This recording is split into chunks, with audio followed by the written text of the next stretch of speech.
मतलब तू का चाहता रह कि राजा के बेटवे राजा बनत रहिए संग, हम सोच लेनी तो गुनाहगार हो गए नी।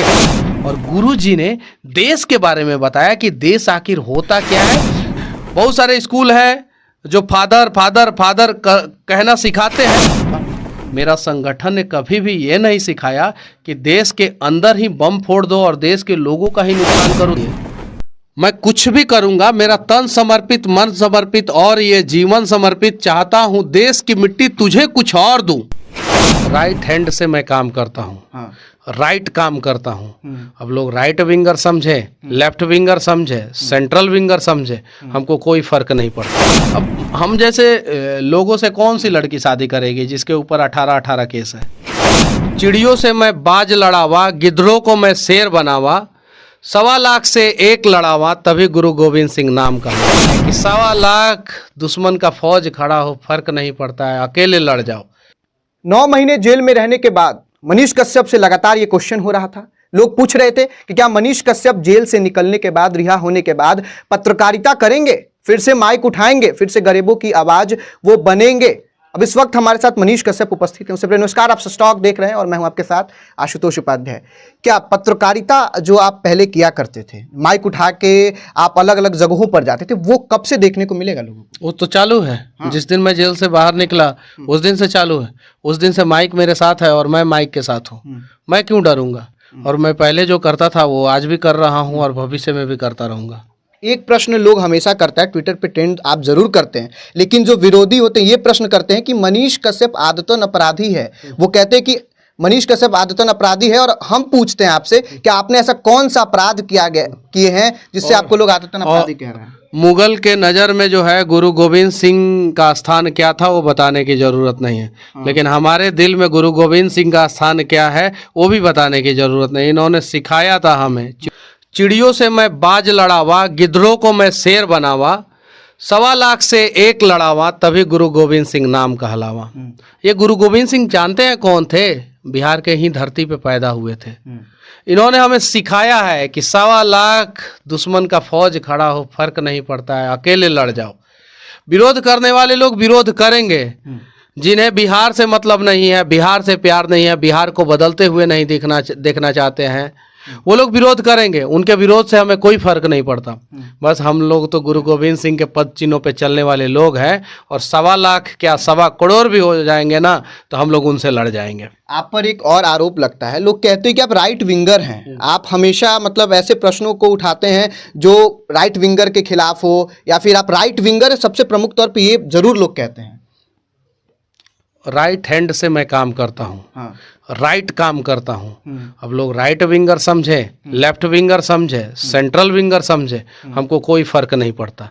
लेकिन राइट हाथ मेरा मजबूत है, राइट पैर मेरा मजबूत है, राइट साइड मेरा मजबूत है, राइट काम करता हूँ। अब जिनको जो समझना है उससे मुझे कोई फर्क नहीं पड़ता।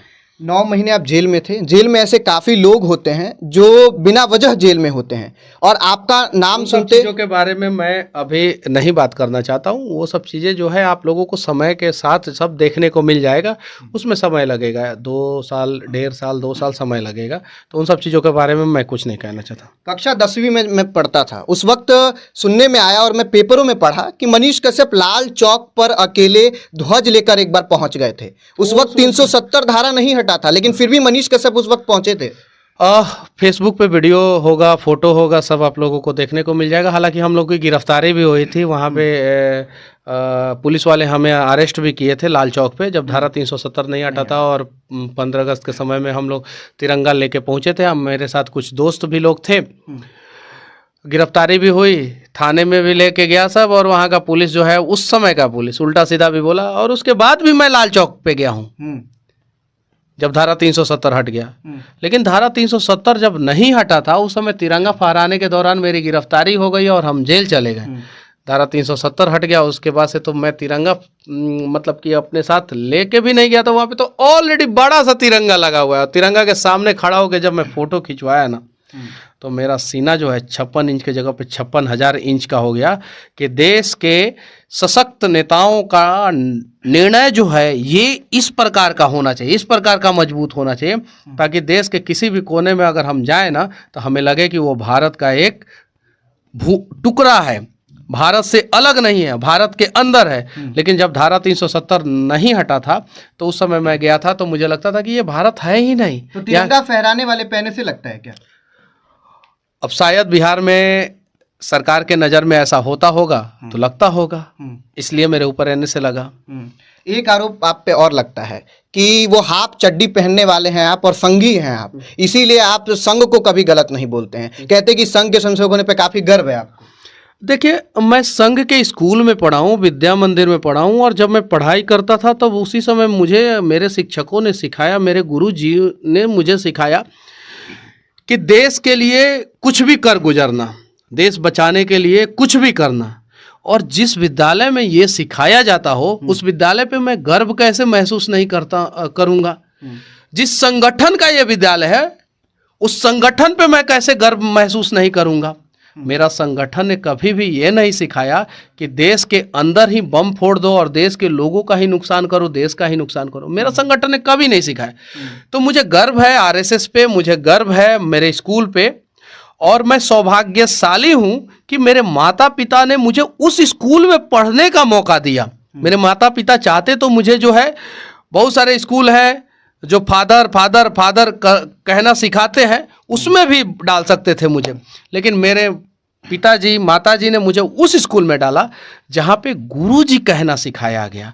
और गुरुजी ने देश के बारे में बताया कि देश आखिर होता क्या है, नागरिक का कर्तव्य होता क्या है और देश के लिए तुम्हें करना क्या है। तो आज आपको दिखाई दे रहा होगा कि विद्या मंदिर से निकला हुआ एक स्टूडेंट जो है वो अपने राज्य के प्रति, अपने देश के प्रति कितना समर्पित है।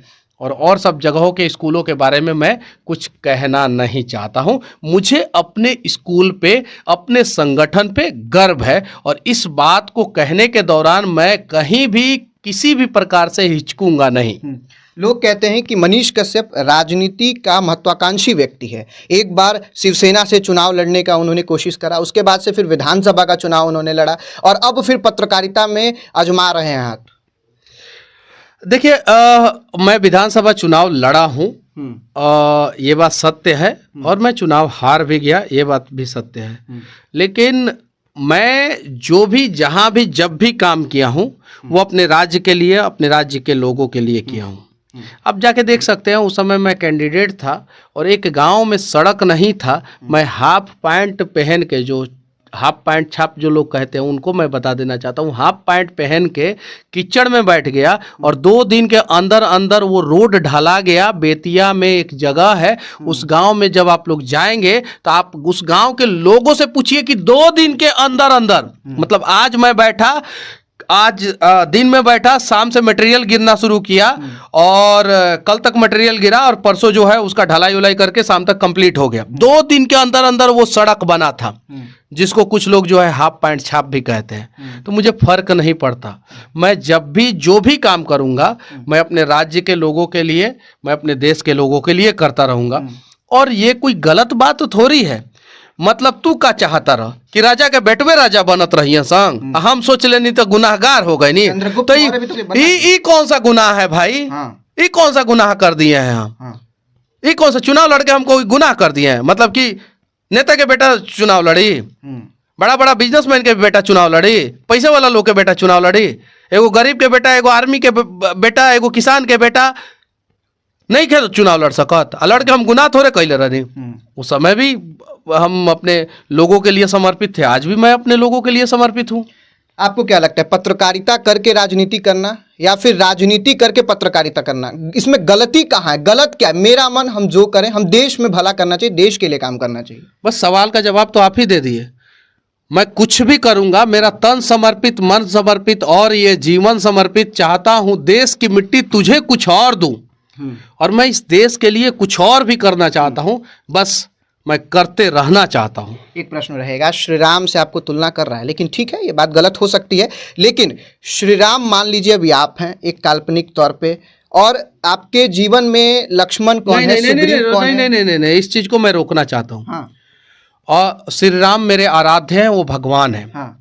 और जब ये सवाल कोई पूछता है तो मुझे थोड़ा सा गुस्सा भी आता है। उनसे तुलना तो हम मानो इस धरती पे किसी का हो ही नहीं सकता है, हो ही नहीं सकता है। हम लोग तो उनके कदमों के धूल के तिनके के बराबर भी नहीं है। तो नहीं, वो हाँ, उनके पद चिन्हों पे हम लोग चलने का प्रयास जरूर करेंगे। और मेरा भाई जो है भरत जैसा भाई है, मेरा दोस्त जो है वो सुग्रीव जैसे है, सुग्रीव नहीं है, सुग्रीव जैसे हैं, लेकिन राम से तुलना तो हम लोगों का नहीं हो तो सकता। क्या लगता है आपकी टीम में जामवंत कौन है, उसके बाद से जो बात करने वाले अंगद कौन है, या फिर हनुमान कौन है? ऐसे मतलब ये सब लेके हम डेटा लेके बैठे रहे और पेपर पे लिख लिख के बताते रहे। हाँ। बस मुझे प्यार करने वाले बहुत सारे लोग हैं जो मुझे प्यार करते हैं। अब मैं रामायण से अपने दोस्तों का तुलना करता रहूं, लोग जो है मुझे अच्छा कहेंगे क्या? ये सब सवाल आप लोग ना पूछे तो ज़्यादा अच्छा है। एक प्रश्न और है कि विवाह का बाद कहा जा रहा है कि मनीष कश्यप विवाह कब करेंगे? मोस्ट अवेटेड क्वेश्चन जो है, मोस्ट अवेटेड जो है, लोग ये बात करते हैं कि विवाह कब कर रहे हैं मनीष कश्यप? देखिए, ये मोस्ट अवेटेड क्वेश्चन नहीं है और ना ही मैं मोस्ट एलिजिबल बैचलर हूँ। मेरा बाल पूरा पक गया है, हेयर स्टाइल का कोई पता रहता नहीं है, चेहरा देख ही रहे हैं। तो मैं अपना जो काम कर रहा हूँ, अब हम जैसे लोगों से कौन सी लड़की शादी करेगी जिसके ऊपर 18 केस है? बताइए, ये चीज़ है। तो हम लोग जो काम कर रहे हैं वो कर रहे हैं, वो करने दीजिए। हम लोगों को भगवान जो है सही रास्ते पे भेजे हैं, कर रहे हैं। भविष्य में क्या होगा उसके बारे में मैं नहीं जानता हूँ, लेकिन अभी जो है बस एक बार फिर वही लाइन दोहराऊंगा, तन समर्पित मन समर्पित और मेरा जीवन समर्पित, चाहता हूँ देश की मिट्टी तुझे कुछ और दूँ। जय हिंद। मिलते हैं अगले वीडियो में। एक अंतिम प्रश्न, नहीं, एक अंतिम प्रश्न कर लेने दीजिए। इतने प्यार से पूछ रहे हैं, कह रहे हैं कि 9 महीने बाद आप जेल से निकले, ठीक है। मैं व्यक्तिगत तौर पे अगर 9 महीने बाद जेल से निकलता, मेरे अंदर इतनी क्षमता नहीं है, मैं परिवार से पहले मिलने जाता, परिवार से पहले मिलता, परिवार पहले, पूरा प्रश्न है, पहले परिवार से मिलता और उसके बाद से घर आपका सीज हो गया है, जो कि आपका भाड़े का फ्लैट है, आंख में आंसू आ रहा है, भाड़े का फ्लैट है, वो आपका सीज है, आपका अकाउंट फ्रीज है, मतलब सब कुछ एक तरीके से खत्म है। लोग खत्म करने की कोशिश की है, आप पहले गया गए, फिर अब कल नवादा गए। बिहार के लोगों ने मुझे इतना प्यार दिया। मेरी माँ को 2 बेटा है। एक मेरी माँ ने एक बेटा को जो है बिहार के लिए और देश के लिए दे दिया है, और एक बेटा जो है वो माँ की सेवा के लिए है। तो छोटा बेटा जो मेरा कर्ण भाई है वो माँ की सेवा के लिए है, और मैं अपने राज्य की और देश की सेवा के लिए हूँ। बस। तो चलिए, आप लोग